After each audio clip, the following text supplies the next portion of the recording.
hand balancer. I have been training handstands for around 8 years. I started when I was 20, and I just wanted to make a video giving you guys some tips for when you are beginning learning handstands, mostly tips on how to structure your practice and what to expect from your practice.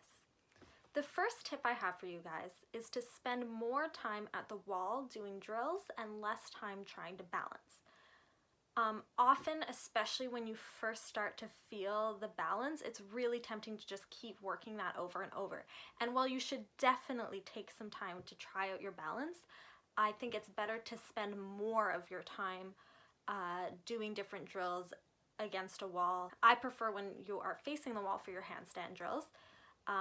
And just focus on your foundations. Work on pushing as tall as you can through your shoulders, straightening your elbows, keeping the weight over your knuckles, and just have that as a focus, and then you will spend more time building strength in the right positions. Whereas when you're constantly trying to balance, often it's easier to kind of forget the foundations and instead just try to fight for balance in any way you can. So you can build weird habits that way, and also you just end up spending less cumulative time in your handstand that way. Whereas if you're against a wall, you can spend longer times and take time building up that time. You can do different drills like shoulder shrugs, walking yourself up to the wall and back down as many times as you can, holding against a wall as long as you can. There's lots of different drills. There's lots of resources for that. This video is not a resource for what drills to do, but definitely I would suggest less time at the beginning focusing on trying to balance and more time building up your foundational strength. The second tip I have for you guys is to be consistent in your training. I think it's more important to train regularly than to train for long periods, especially at the beginning, because it can be really hard on your wrists, on your joints, when it's something you're not used to. So you don't want to start with really long training practices. Instead, make sure you're doing it a few times a week. Start with maybe 2 or 3 times a week, build up to 5 to 6 times a week. You also don't want to build up the amount too quickly, because that can also result in injury. But again, consistency is more important. You're trying to teach your muscles how to do a really crazy, weird new thing that they're not naturally meant to do. And so you need to just be consistent, be patient, keep working on it. Now that brings me to my third tip. As much as I want you to be consistent, I also want you to make sure that you give yourself the proper time to rest. Make sure that you add in rest days to your training. And when I say rest days, I mean days that you really don't do handstands. This is something that I didn't listen to for a very long time, and I dealt with a lot of problems with tendonitis and things in my wrist, and it's an easy thing to avoid. It's really tempting to think that if you literally constantly train, that that's what's going to make you better. But rest will help you avoid injuries. It will also give you that mental break that sometimes gives you the chance to really let certain technique things sink in. Often after a rest day, I find that I have some of my best practices. My body isn't already tired, so instead I can really get into all the drills. And also I stop overthinking after I have a rest, and so a lot of things just settle into place and work more properly. That being said, a rest day doesn't mean that you just have to sit around watching TV. Obviously that's most of what we can all do right now as we're stuck inside. However, you can still go out for walks, go for bike rides, do what you can. You can stay active. Just try to give yourself a break from the handstand and give your shoulders, your wrists a break, and just give yourself that mental rest. Tip number 4, be patient. This one is really hard. Handstanding does not come quickly. You are not going to notice progress day to day.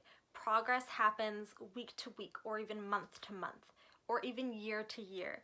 So rather than expecting big changes and creating time frames for I want to achieve this goal by this time, this by this time, just enjoy your practice, be consistent like I said before, and don't expect yourself to get things right away.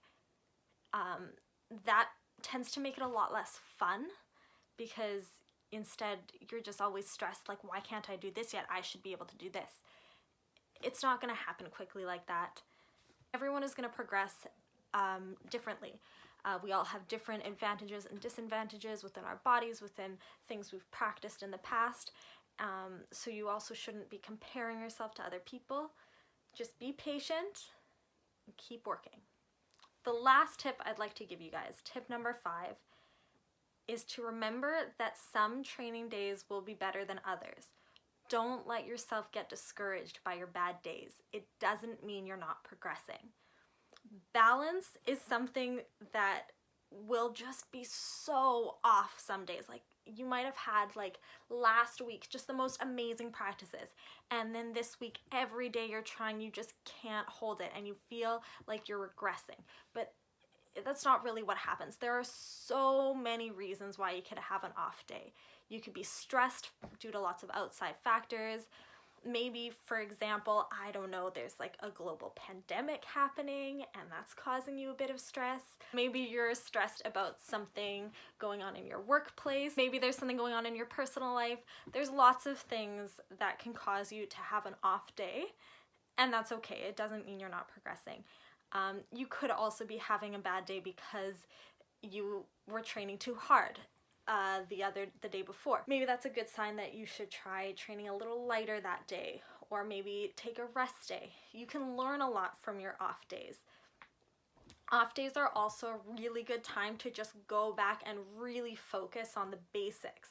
Sometimes your body is just telling you that you've slowly been getting out of the habit of certain good technique things you've been doing. That happens to me all the time, where I'll really work hard on my technique, and then I'll just assume that it's gonna stay and work on other things, but I'm like slowly falling back into old habits. A day that things aren't working is a really good time to just go, hey, maybe I should just focus on my drills, focus on my technique. Sometimes those days are the days that you make a realization, like, oh my god, I've been doing this.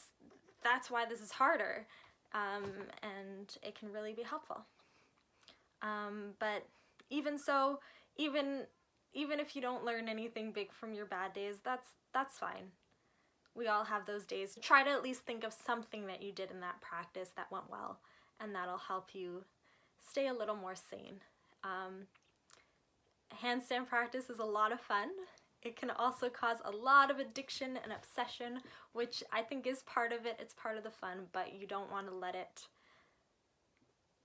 get to you too much. You don't want to let it take away from the fun of doing handstands. I hope that this advice is helpful. It just comes from my own personal experience.